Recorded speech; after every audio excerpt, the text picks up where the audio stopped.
Marian, Bunso, saan ka anak? Halika nga dito muna. Kwentuhan tayo. Saan si kuya mo? Halika muna kayo dito. Kwentuhan tayo. Halika muna kayo dito. Upo muna kayo. Nagmelinda na ba kayo?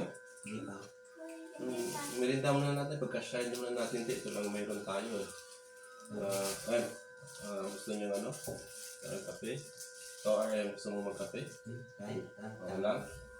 Sipag-tsagaan na muna. Yun yung kaya natin ng ano. May handa natin. So, kumusta naman yung pag-aaral ninyo sa school? Buti naman po. Ay, ikaw anong balita sa school? Okay naman yung ano? Okay naman? Ano, may mga assignment ba kayo? Wala naman? Very good. So, nabalitaan ko na okay naman daw yung mga grades mo. Congratulations na. At least, pinagbutihan mo yung pag-aaral mo. Ikaw, RM, kumusta naman yung ano? Hindi ka ba nahihirapan, ano? So, kung may mga problema kayo, sabihin nyo lang sa amin.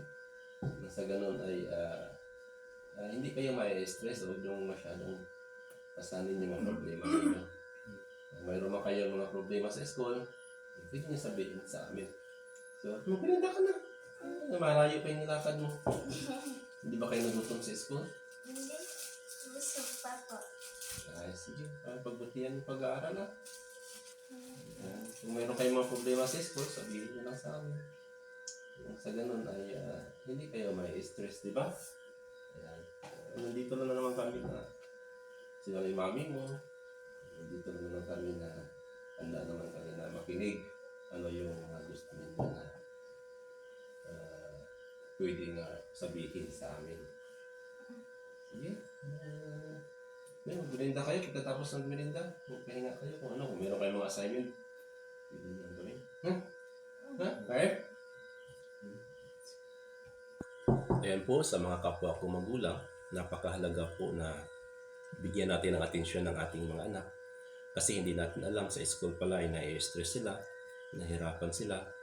Kaya kailangan din nila ng makakausap. So nawa tayo yung mga magulang ang una nilang kaibigan, una nilang lalapitan sa tuwing sila may problema sa eskwelahan. Nawa ay makita natin yun, yung kahalagahan ng importansya at ng oras para sa ating mga anak. So yun lang po sa aking kapwa mga magulang. Tulungan po natin ang ating mga anak dahil sila yung ating pag-asa na susunod sa atin. At nawa ay maging mabuti din tayong magulang para sa kanila. Sa tulong ng Panginoon, kasama natin sa panalangin at kasama na rin natin yung quality time para sila kausapin nang sa ganun malaman natin kung ano yung mga problema ng ating mga anak. At matutulungan natin sila sa abot ng ating mga kaya. Yun na po, God bless po sa atin lahat. Mabuhay ang pamilyang Pilipino.